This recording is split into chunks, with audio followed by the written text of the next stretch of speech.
Welcome to the Home Downsizing Show. My name is Ben Souchek, your host and the owner and founder of Home Downsizing Solutions.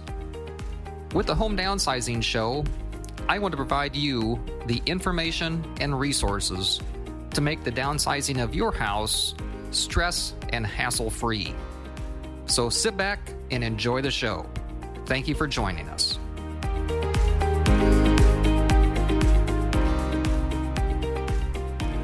Hello, and welcome to this week's edition of the Home Downsizing Show. My name is Ben Souchek. I'm the owner and founder of Home Downsizing Solutions, we're a company where we specialize in helping seniors and their families transition to senior living by buying their house direct to make that process as easy and stress-free as it possibly can be.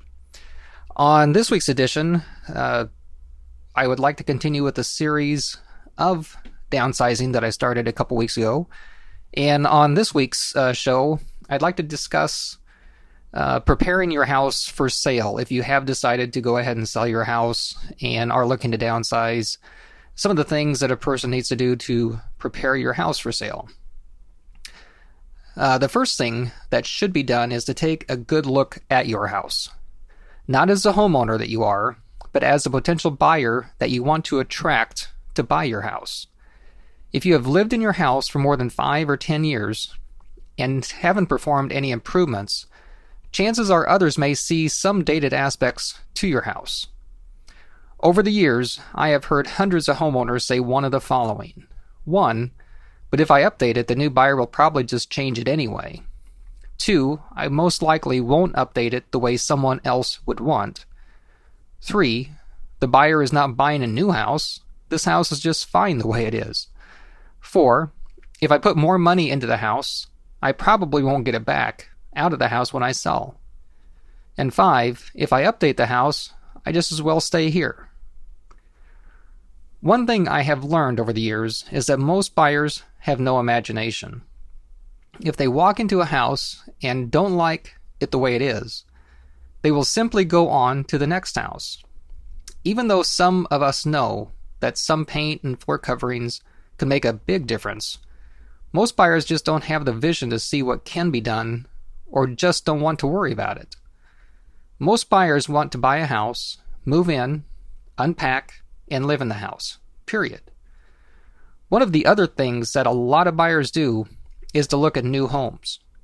They see the new paint, new floor coverings, new kitchens, new bathrooms, etc., and then have the expectation that any house they look at or will want to buy needs to be new and updated. You may not agree with this, but this is the reality of attracting a buyer for your house if you put it on the market. First, let's go over some basic, easy items that can be done. 1, declutter the house. I'm sure if you're considering downsizing and selling your house, you have heard this numerous times. If you have items such as furniture that are not needed, consider removing them from the living areas of the house. Getting rid of the stuff that clutters the house will make the house seem larger. 2, depersonalize the house. You have also most likely heard that too many pictures or other items that you have on display in your house may give the appearance to potential buyers that you really don't want to sell. Potential buyers may also not be able to picture themselves as living in the house. There's a fine line between making the house too neutral for potential buyers and creating an environment that you don't feel comfortable living in. It's not enjoyable to live in your house after years of being there, but feeling it's not your house any longer. Now, let's discuss some basic updating that can be done. Painting. Probably the one item that can be done to make the biggest impact is interior and possibly exterior painting. As mentioned earlier, a lot of individuals that are considering selling worry about painting as they would want, but not as a potential buyer may want. Floor coverings. One common thing I see is outdated carpeting and flooring. A seller will state that the carpet is just fine or has years' worth of life left, However, if the carpet is more than 5 to 7 years old, even in good condition, most buyers are going to consider it outdated. In the current market, hardwood floors are popular, but they need to be in excellent condition. Then, there are the major updating items. The kitchen. If you are expecting to ask top of the market price or a price comparable to other houses that have sold that look new, you'd better have an updated kitchen. Some sellers will say, but the buyer isn't buying a new house. And that may be correct. But if the other houses that potential buyers are looking at have nice, updated kitchens, then your house needs to have an updated kitchen or be priced to reflect that it doesn't. Bathrooms. The same information applies as with kitchens. Potential buyers look at both of these items and will either expect big discounts off the price of a house or will expect to spend a lot of money to update these items to a like-new condition. The roof. Not only will potential buyers look at a worn roof as needing to write a big check that they may not have the money for, but most lenders will not provide a loan on a house that needs a new roof now or that will need a new roof in the next several years. The HVAC, or heating and air conditioning system. If heating and air conditioning systems are more than 7 to 10 years old, most buyers will look at these as being outdated or at the very least not nearly as efficient as they would want. Potential buyers will either expect a reduction in the price of the house or expect to have to write a big check for updating these systems within several years of buying the house. Windows. As with some of the other potentially larger expense items, even if the windows are in relatively good condition, if they are more than 7 to 10 years old, potential buyers may consider them dated and not as energy efficient as new windows. Foundations and basements. As with a roof, this can be an expensive repair for potential buyers if they have any issues. Also, as with a roof, most lenders will not provide a loan on houses with foundation or basement problems. Then there are cosmetic items like lighting, outlets, and those other small items. These perceived minor items may not seem important to update, but potential buyers will look at these items also and will or will not get the impression that the house is dated. Most of these items are not that expensive, but the costs do add up when updating these items throughout the entire house. Last but not least, and actually what should be first, are outdoor and exterior items. We previously mentioned exterior paint or siding and the roof, but also pay attention to the yard and landscaping. Are there patches of bare spots in the lawn? Weeds in the flower beds? Overgrown foliage?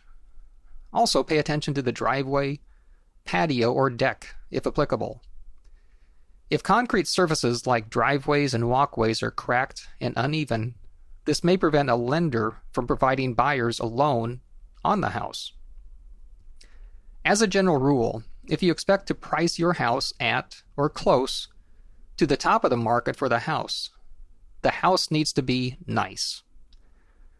When discussing the above information with potential sellers, one of the usual responses is, well, if I do all those things, I just as well stay in the house. That would be one option, but I'm assuming if you want to sell, that is still your preference.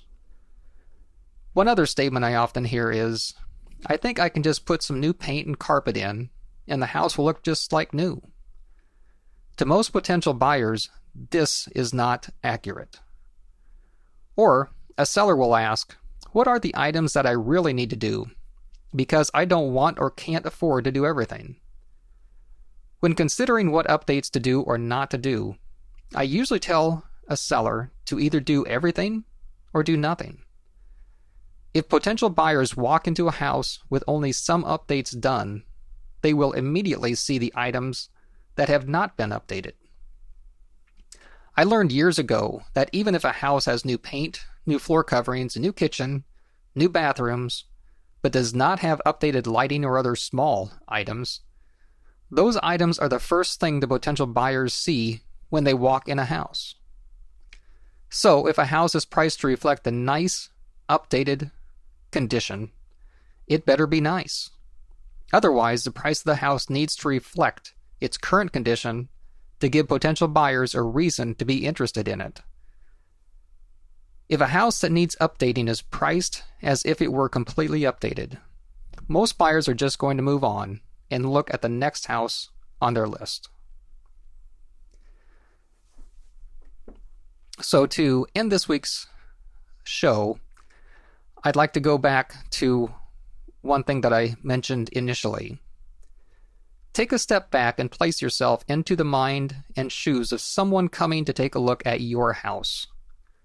Will they like what they see or be turned off? People are emotional and make decisions accordingly. As the saying goes, you have just one chance to make a good first impression. What will that impression be? You may want to have your home professionally staged so that it is placed in the best possible position for sale. Here, a staging expert is brought in to basically model the house so that it is displayed in the strongest possible light. The right real estate professional may be able to provide this information to you as well. And lastly, I hope that this has provided you with some good information about preparing your house for sale. So with that, I'd like to end this week's show. I hope if you are considering selling your house and downsizing, that it has given you some good information. And if you would like a copy of my book, Home Downsizing Secrets, just give our office a call at toll-free 855-291-5005. Again, that's 855-291-5005.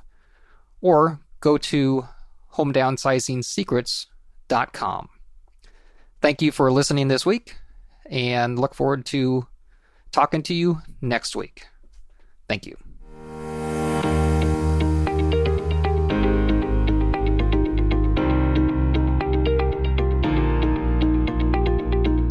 Thank you for listening to this episode of the Home Downsizing Show. For additional information and resources on home downsizing, just go to homedownsizingblueprint.com. That's homedownsizingblueprint.com. Or if you're ready to sell your house and downsize, just go to homedownsizingsolutions.com. That's homedownsizingsolutions.com. And if you have ideas to improve our show or topics that you'd like us to cover, or have any questions that we can answer, just call our office toll-free 855-291-5005. That's 855-291-5005. Thank you.